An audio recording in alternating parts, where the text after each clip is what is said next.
Jeff Gedman with American Purpose.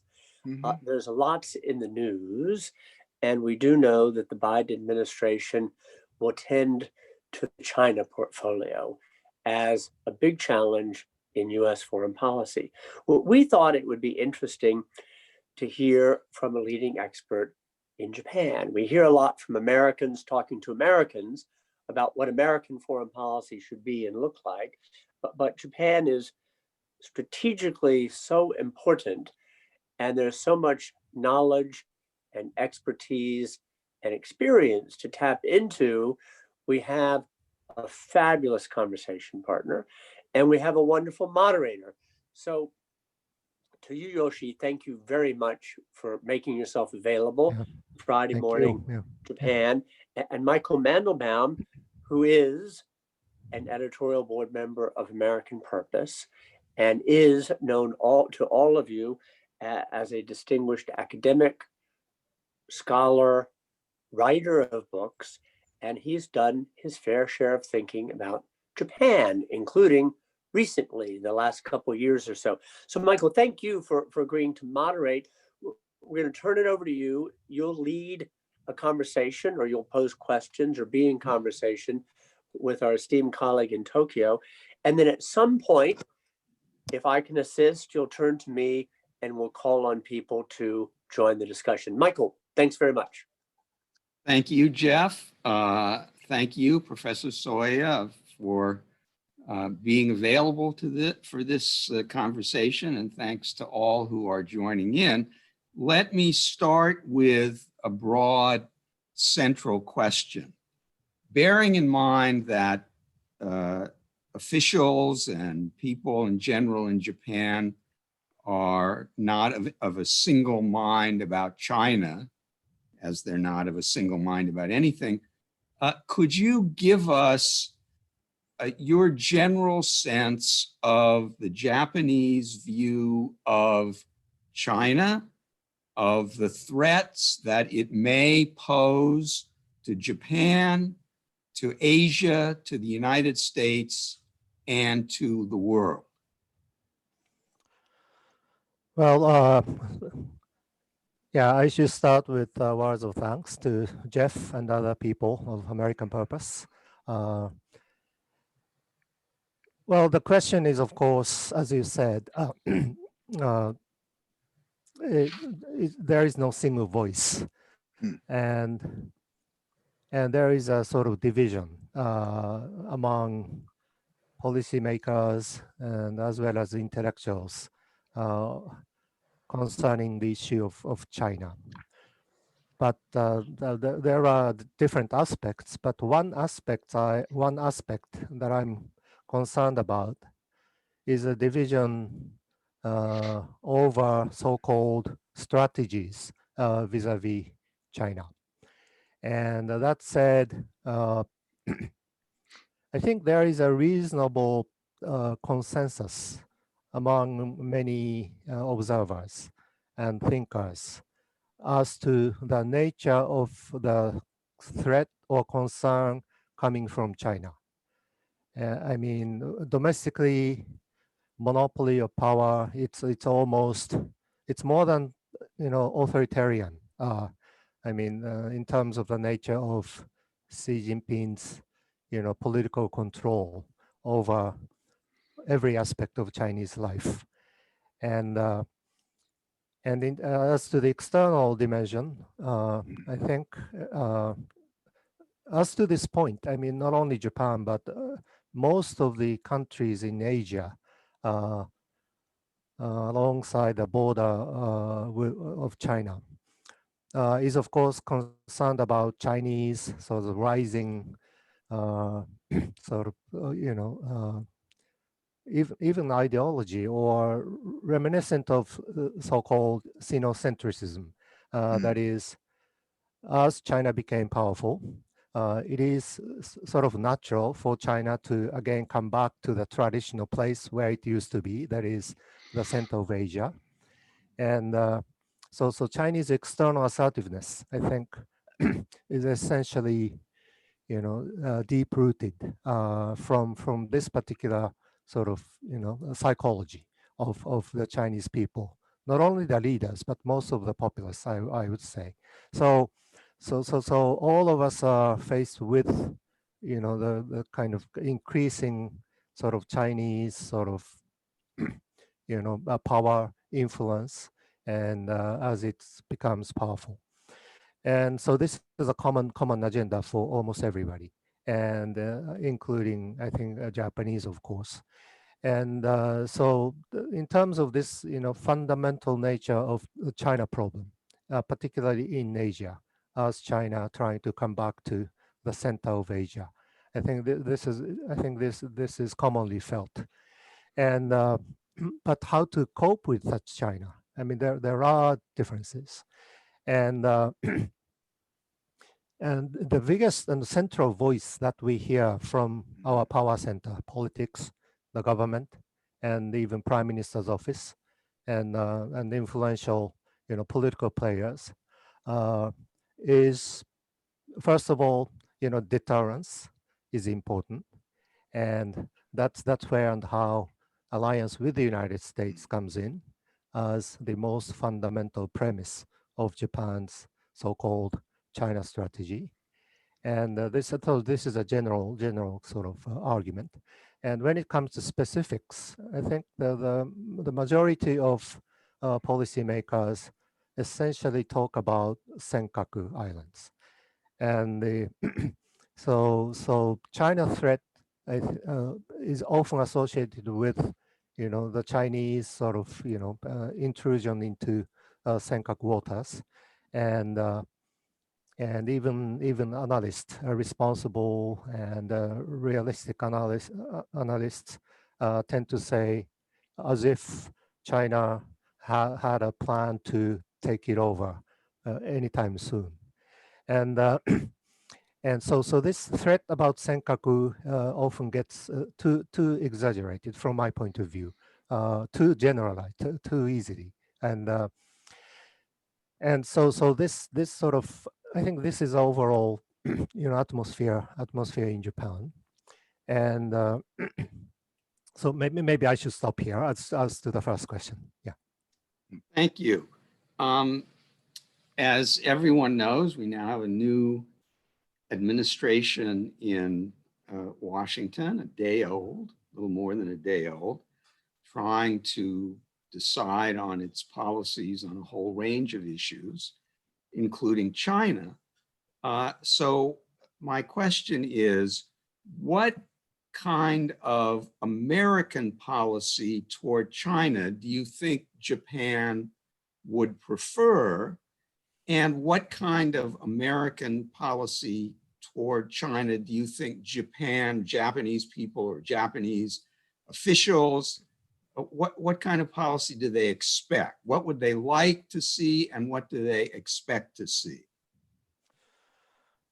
Well, again, quite similar to my response as to the first question. The dominant sort of central view coming from the government and people around it is, again, deterrence is important.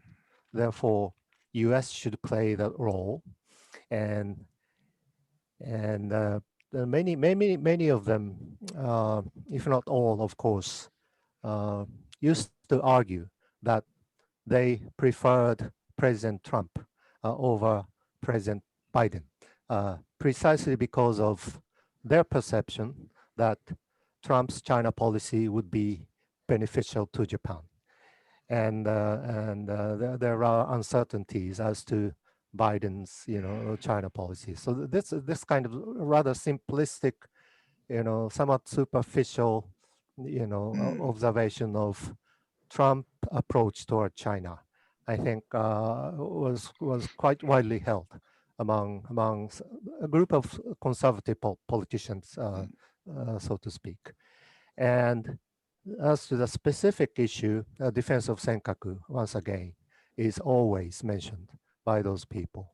And recently, our cabinet, I think it was Kitamura-san, spoke to Sullivan? No, the incoming National Security Advisor, right? And the news is he got the words of assurance as to the application of Article 5 of U.S.-Japan Security Treaty to the case of Senkaku.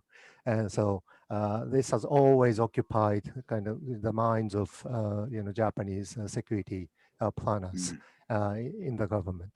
And so this is what many of us expect from the American government. I think this is reflected in the public sentiment as well. And I have a different view, but maybe we'll get into this somewhat later. Yeah. Well, let me ask you about your view. How do you differ? Well,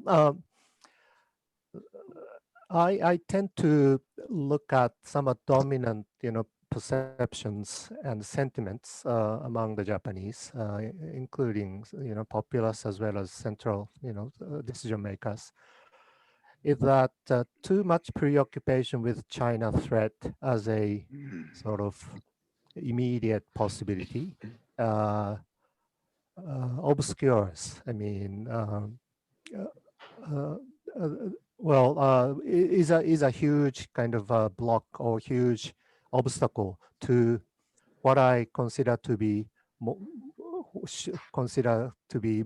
strategic and comprehensive approach toward China. And so too much preoccupation with China, that kind of argument jumps at kind of, somewhat too easy conclusion and too somewhat narrow, narrowly focused conclusion as to the nature of China threat. And the challenges coming from China are much more long-term and much more comprehensive. And of course, these security concerns are part of the problems that we face, of course. But emphasis on this particular point itself, I think, hinders Japan's not only thinking, but its policy toward China, of course, but more importantly, toward countries, living alongside with China in Asia. And as I said at the beginning, this is a common issue for all the country, all the peoples, sort of breathing between, in my way of looking at it, breathing between two superpowers, that is US and China. And so we have common, agenda and common future, common destiny. And so talking to these countries is terribly lacking, and in terms of how to cope with China, and for that matter, how to cope with the United States, and how to cope with U.S.-China strategic relationship.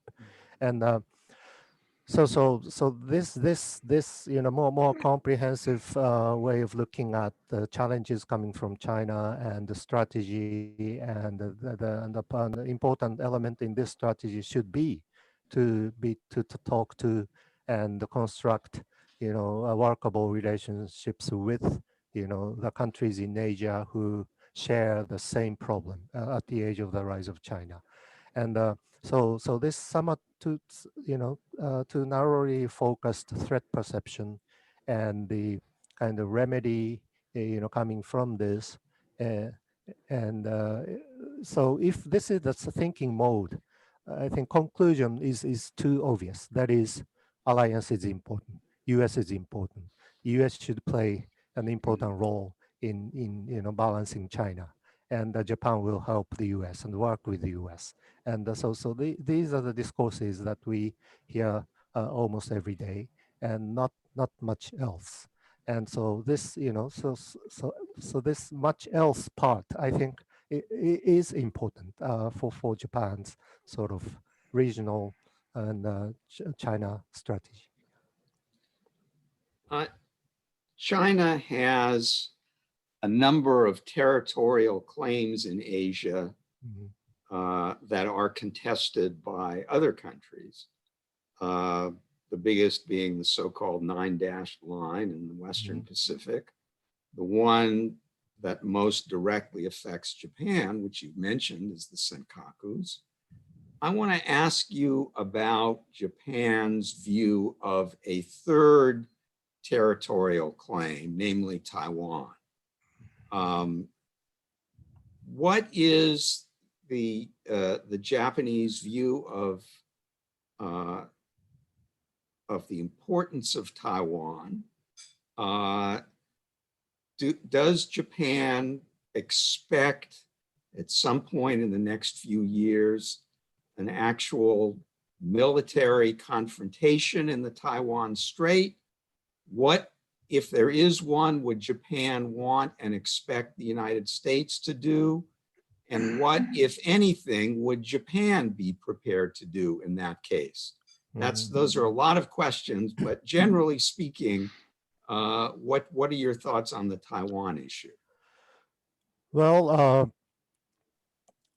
I think public perception toward Taiwan, generally speaking, is very positive, and pro-Taiwan public sentiments are clearly here, it's dominant, and including among politicians.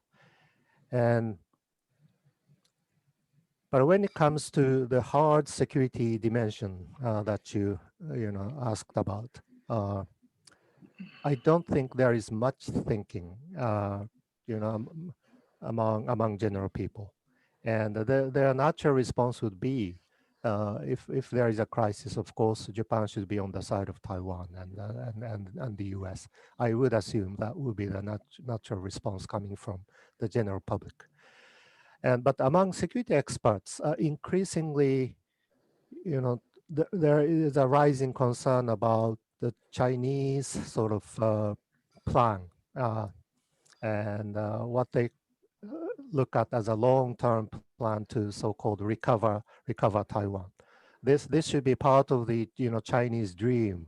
I mean that I talked about at the beginning. That is, as China became coming back to the center of Asia. I mean, not only other Asian countries should listen to China, but recovering sort of lost territories is a natural part of this Chinese dream, I would think.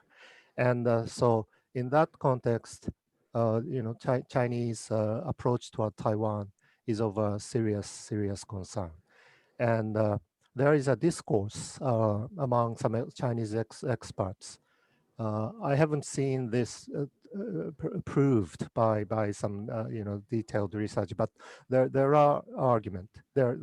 is an argument that the reason that Xi Jinping abolished that tenure of state presidency is because he wanted to settle Taiwan, under his leadership, and this was establish himself as a truly great leader, of course, for the Chinese people, and so I think that the Taiwan issue is becoming somewhat central to this discussion of China, having its dream and beginning to think the dream would be realized, if not anytime soon, but in the process.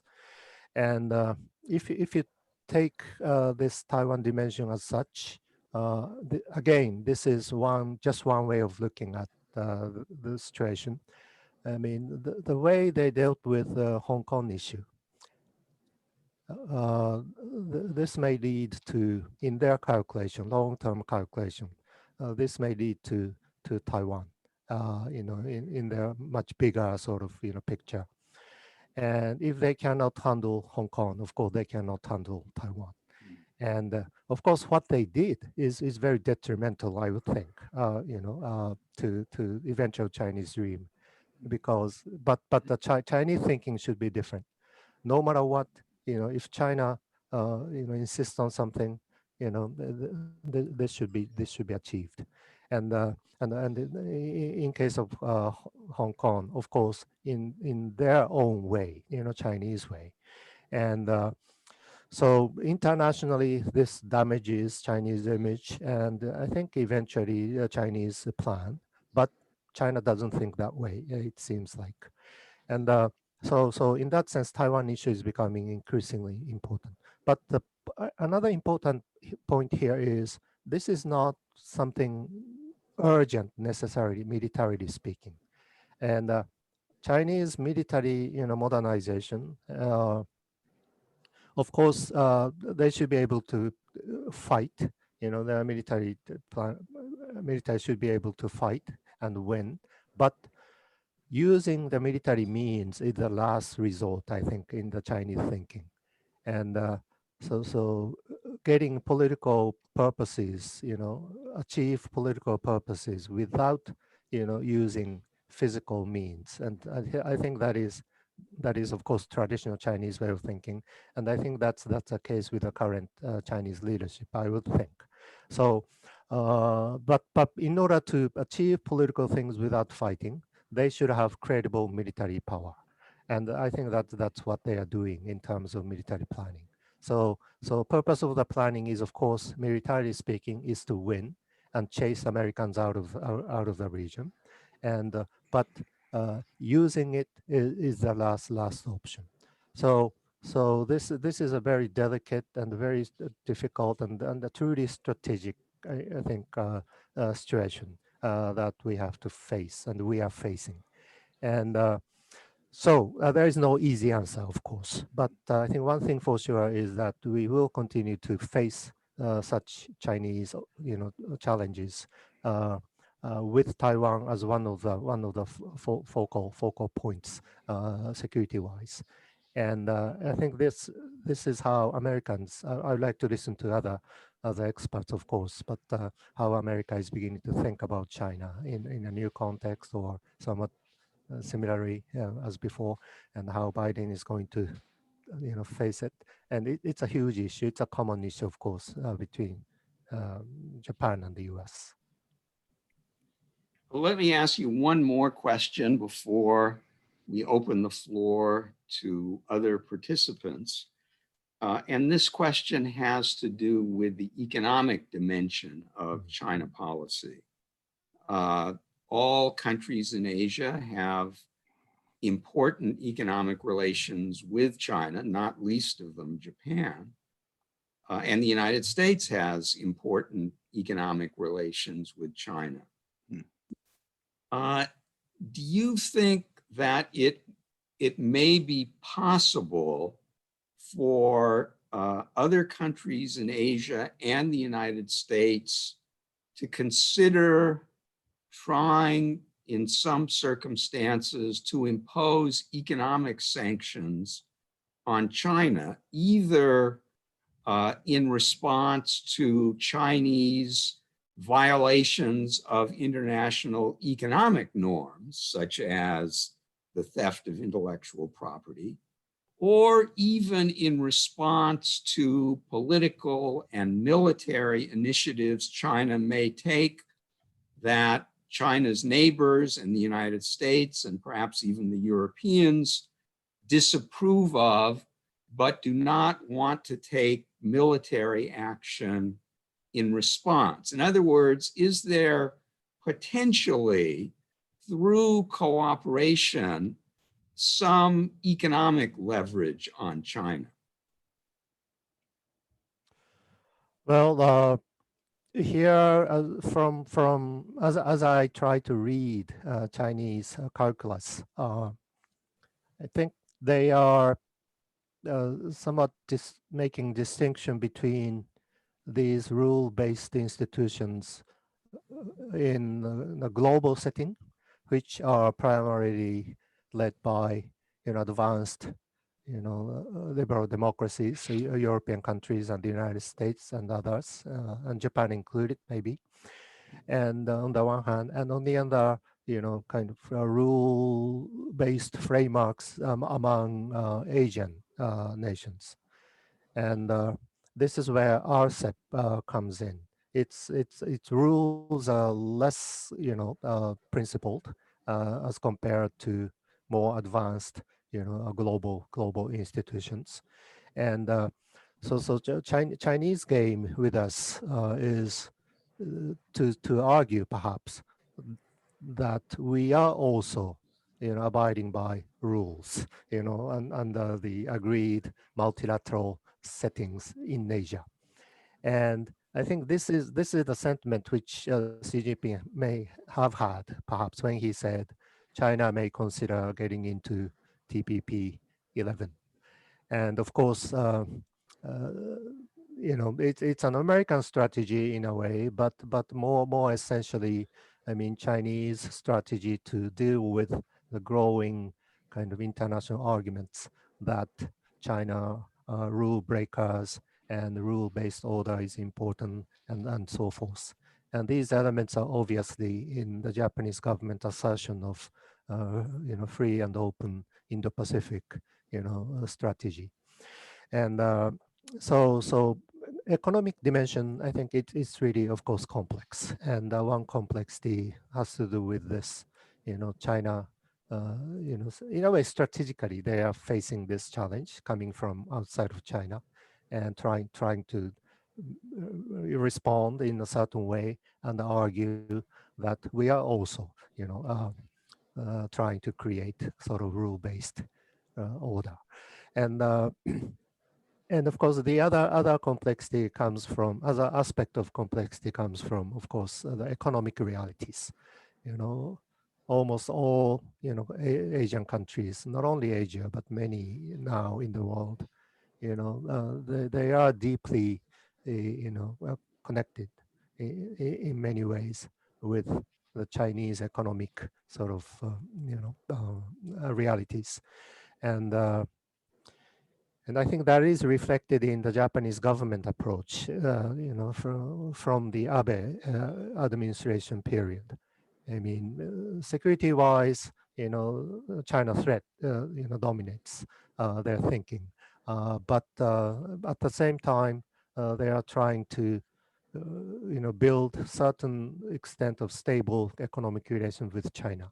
And Mr. Suga said this more explicitly. And Prime Minister Abe started this from 1918 when he visited China and met with Xi Jinping, and they were trying to invite Xi Jinping to Japan. And I don't think these two dimensions are strategically combined into a certain comprehensive strategy, but it's I think yeah, we are, I think we all of us are sort of, trying to think hard about this without necessarily having sort of comfortable, solution or way of dealing with this dichotomy. Thank you. I will turn the microphone over to Jeff, and he can call on any participant who wishes to pose a question or make a comment. Jeff.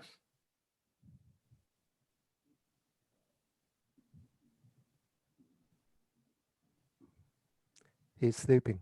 Oh. Much of you, thank you for. He's frozen, I think. Yeah. Relation. Sheila will be with us end of next week. Did you say what? Should I join you now here in this conversation? Jeff? Please, go ahead. Yeah, okay. Thank you very much. Well, first I have to tell you that Professor Soeya is a top scholar of international relations here in Japan, and we're very glad to hear his views on U.S.-China relations extensively vis-a-vis Japan in a way. And so, well, mostly I agree with him, and there's no single opinion about China or U.S.-China relations here in Japan. There are various kind of views here, and the basic, well, the problem here is there's a dilemma between, I think, basically economy and security, and vis-a-vis China, which is the same dilemma as the United States is facing, and also other neighboring Asian countries, not only Asian countries, including European countries, which seem to be targets of China's geostrategic purposes, I think. And so, but currently, I think, this, we are getting into not a dilemma situation, but it's becoming more like a trilemma situation between security, economy, and democracy, with the expansion of China's power as an authoritarian country. And that's what I said in a short essay yesterday at, well, just after the inauguration of new President Biden of the United States. And so point is, well, I've been telling to my colleagues and in this kind of occasion that how we should meet the expectations of future generations, not only in Japan, but Asia Pacific, neighboring Asian countries, and including the United States.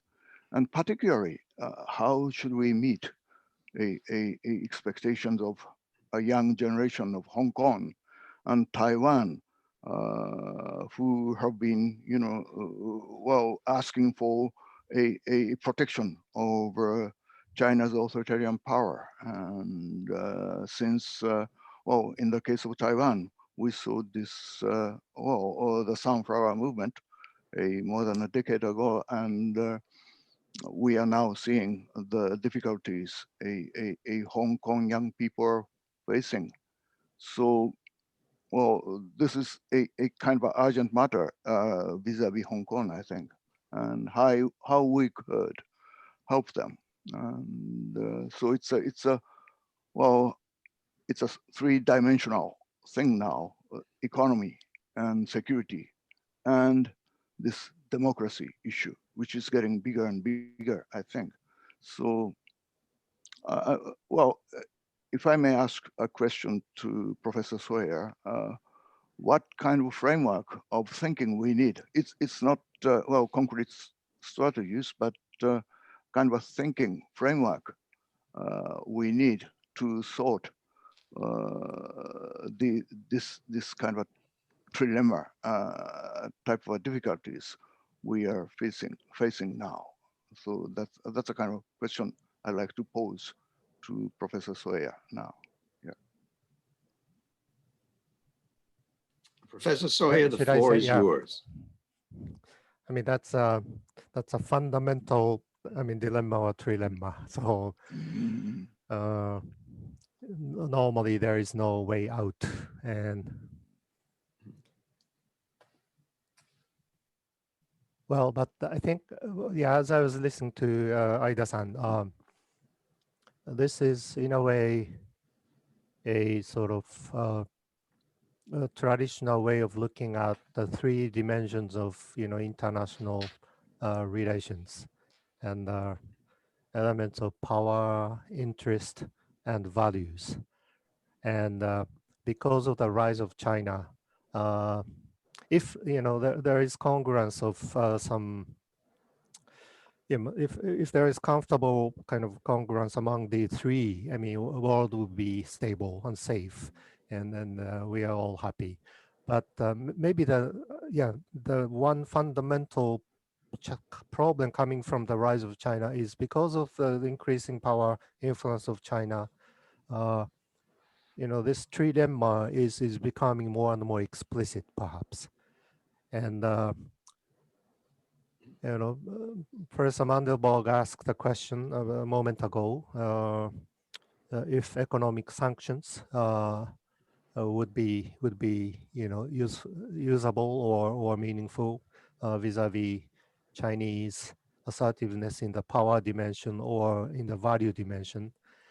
And this is one, I think, one aspect of trilemma, which Aida-san, I think, has talked about.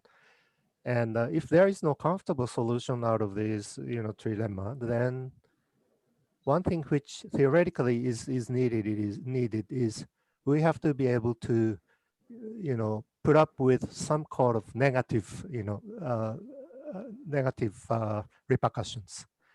And economic sanctions maybe could be, if not useful, but could well be the one of the very few options we may have, depending on Chinese behaviors.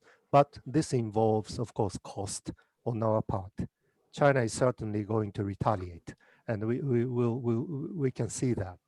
And but so we have to be ready for that retaliation. And if there is such a kind of readiness to accept those costs as necessary, uh, whether or not that is possible, this comes down to maybe domestic problems. And as Aida-san has been arguing, and many others, future of American domestic politics as well as Japanese domestic politics, it's really precarious, and many things seems to be moving backward, as to the kind of progressive evolution of political things, which was the human history so far, but now many things are moving backwards. I think that's the case with many countries, including US, and I would argue in Japan as well. And so there's this domestic, if you add the domestic context to the three dimensions of international relations, the trilemma becomes even more serious, perhaps. So of course, I don't have any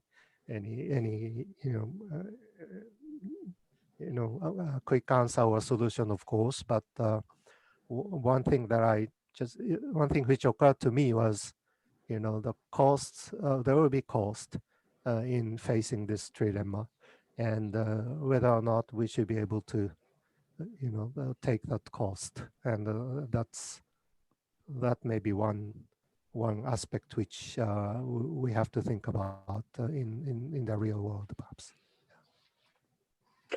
Hey, Michael, if you agree, I'm going to call on Sheila Smith, who, when you lost me before the connection, I wanted to mention, will herself be a featured speaker in this forum at the end of next week. Sheila Smith of the Council on Foreign Relations. Sheila, I want to ask you a question and then invite you to ask Yoshi something that I think is on your mind.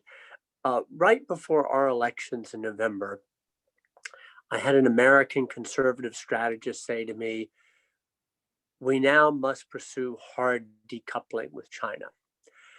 And the very next day, I spoke with a Japanese colleague who, to that point, said, easy for you Americans to say. Could you lead us into a conversation, Sheila, about convergence and divergence between Japan and the United States? And I'd like to know your views. And I think you also have a particular question for Yoshi. Please, you have the floor. Well, thank you. Yoshi, that was a great talk and brought up lots of different points that I'd like to drill down on. But let me just try to remain succinct at the moment and incorporate Aida Sensei's intervention as well. The US and Japan over time have not always had the same interests with China. And even during the Cold War, and especially as you wrote early on in your career, we often had, despite our geopolitical, alliance, we often had different points of view on what our relationship with with Beijing ought to be like. But our interests have fluctuated. We've had moments of divergence. So the Nixon shocks obviously are one, when we opened and Japan was caught flat-footed. Another was after Tiananmen, when the Japanese government lobbied very persuasively at the G7 that sanctions were not the way to go with China. And the other thing that strikes me about today's situation about the United States, Japan, and China is that the level of risk tolerance is also different. And I'm not saying that as being critical of Japan. I'm simply saying that proximity to mainland Asia poses really significant risk to Japan that the United States still doesn't quite feel in the same way. So whether that's military risk or it's economic risk, I think that's a factor that we often don't talk about, our divergence. And I worry a little bit as we walk into the Biden administration.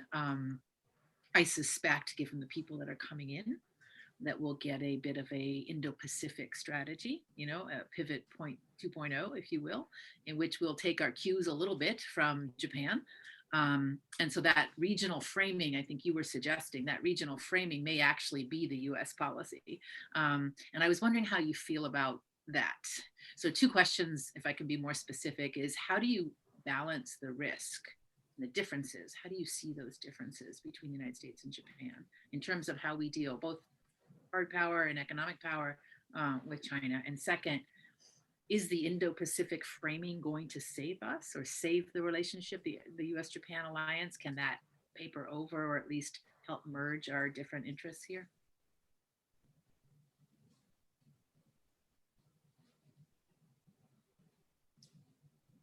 So you strategically evaded the question about decoupling, but Well, I'll certainly comment on decoupling. I was starting off with responding to your comments. I'll certainly answer the yeah. decoupling Well, question. no. So, well, yeah, well, yeah. My dissertation. How many years ago? 1987. So almost 30 years ago now. Oh, no. 2020, 24. Was on Japan, China, as you know. And up until the early 1990s, I mean, Japanese diplomacy was the purpose of Japan's sort of, macro strategy was to have stable, good relations with both China and the United States. And Nakasone did it most explicitly and was followed through. And Japanese emperor went to China in 1992. Maybe that was the peak of this post-war tradition of Japan trying to have, good relations with both, and that received much public support in Japan. But many of the assumptions behind this I would say strategy were sort of changed, almost went the other way around since the mid 1990s. And that's how we came to this current state of China strategy and China policy and our policy with the United States. And so maybe your question, but as far as government relations, I mean relations between the 2 administrations in Tokyo and Washington, I do not foresee, much serious problem. And relations between the 2 militaries is very good, essentially. And relations between bureaucrats, which would become, I think, more important under the Biden administration, I think would be okay, essentially, because US needs Japan and Japan needs the US. I think that there's this mutual sort of necessity, I mean, as a fundamental baseline of relationship will not go away for many years to come. So the difficulties would have to do with managing the relationship depending on, some if not minor, but less essential maybe problems, such as dealing with Okinawan issue, which you have tackled so many years, and the military importance of bases in Okinawa will generally increase, but we have a kind of agreed political agenda to lessen the burden of Okinawa, over the long run, and how to find a kind of slim margin of compromise between these 2 seemingly divergent purposes is a big issue. I mean, in terms of managing the alliance relationship between Japan and the United States. And depending on how US would, come out with military strategy vis-a-vis Taiwan under the new administration. And Japanese response may not satisfy American demands, perhaps, depending on the nature of requests demands coming from the US. And maybe these are the questions which would, which bureaucrats, practitioners would have to face, and which in themselves are, of course, important, but I would think would not affect the overall sort of stability of the security relationship between the two. And as to the Indo-Pacific, now the central principle which most of the participants in this framework or in this discourse talk about is ASEAN centrality. ASEAN centrality is now coming back to the discourses, even at the government level. And I think this is an indication that there are limits as of now, as to the extent of how this, Indo-Pacific cooperation can go. And even Quad, there are 2 ministerial meetings, and even Quad press release, talks about ASEAN centrality. And they even use the term inclusiveness of the Indo-Pacific. And the inclusiveness virtually means not to exclude China. And that has been the approach of ASEAN, and in fact, even India, talks about this officially. And the Japanese official statement also mentions, these basic things. So to put some more substance into this, Indo-Pacific framework is theoretically important, but practically they are hitting walls, I think. And why they're hitting walls is because there are some nuanced differences among Indo-Pacific nations as to how to look at China and of challenge from China. And and whether or not they are capable of dealing with challenges coming from China. I think all of ASEAN countries know that they cannot face up with Chinese threat or challenges, just by themselves. So that's why they are using inclusiveness as an important concept of their approach. But they also know that this is not going to work, and eventually. And so again,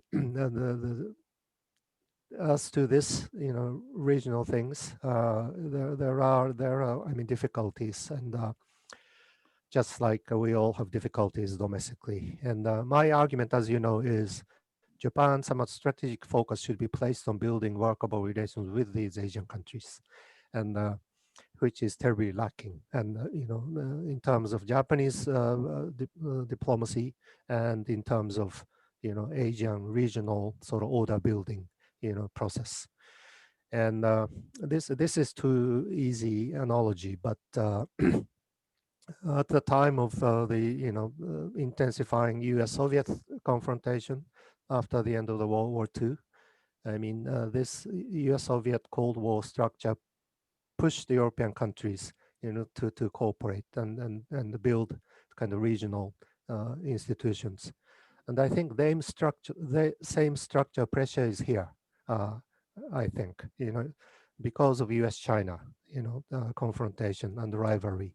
I think this is pushing countries, in between U.S. and China to talk to each other. I think things are beginning in this direction. So there is a momentum, and there is a structure pressure.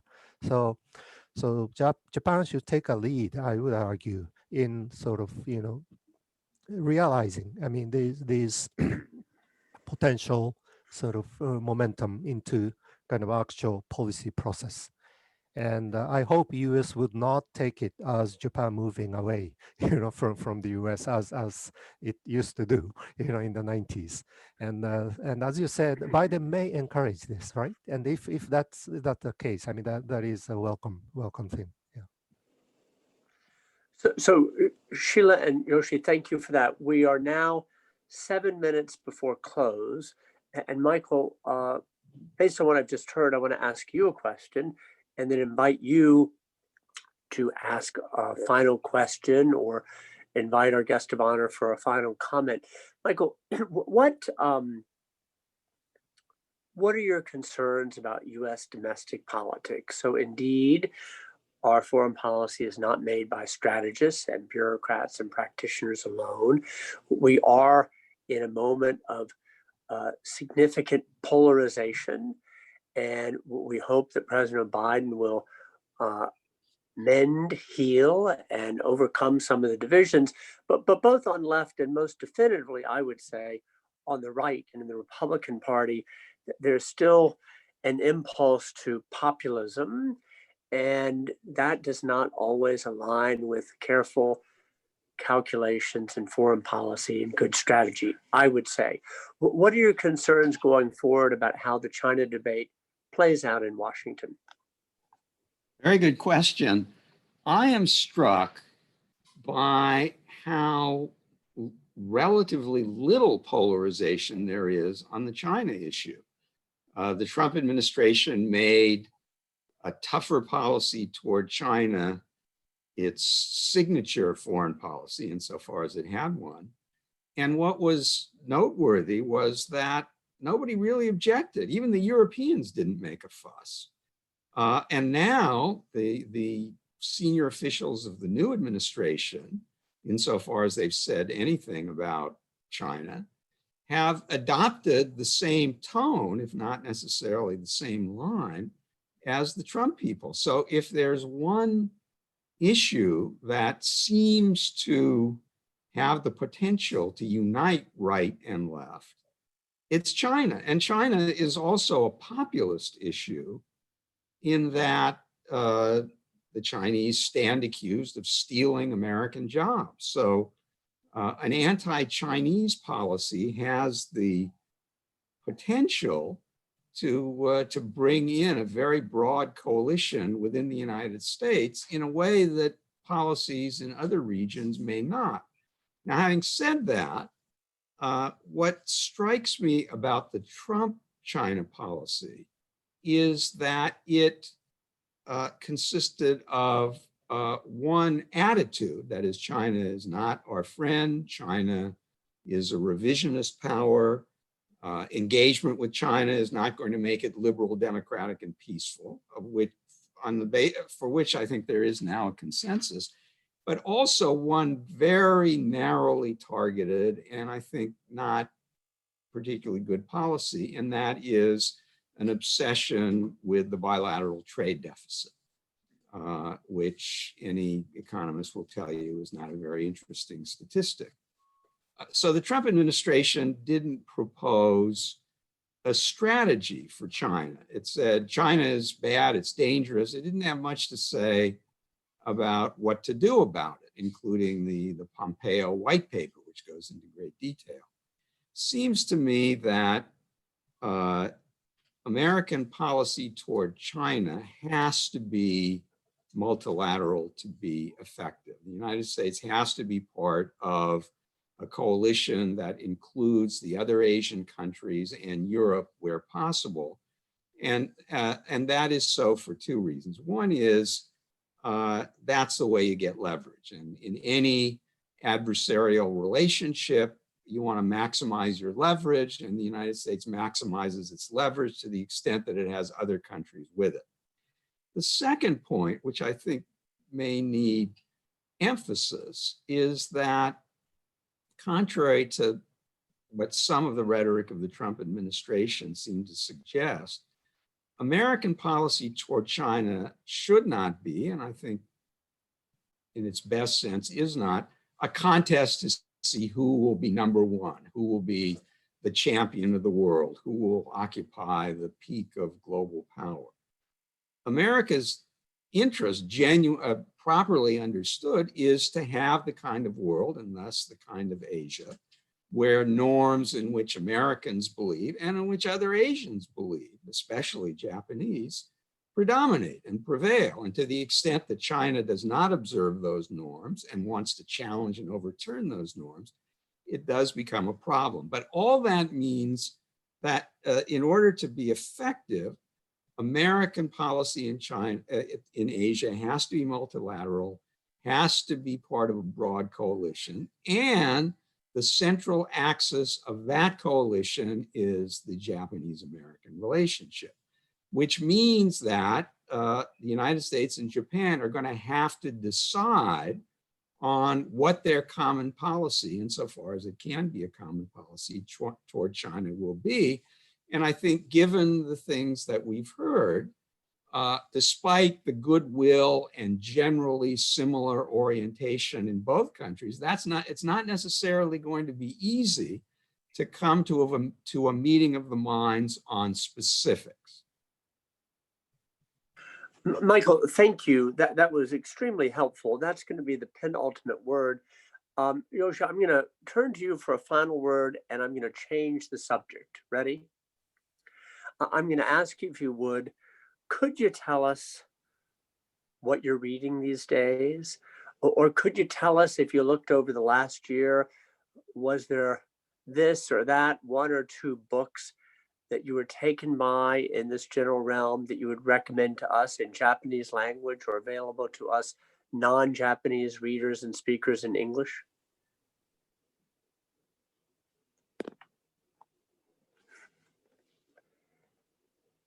And you're on mute, so you need to take off mute.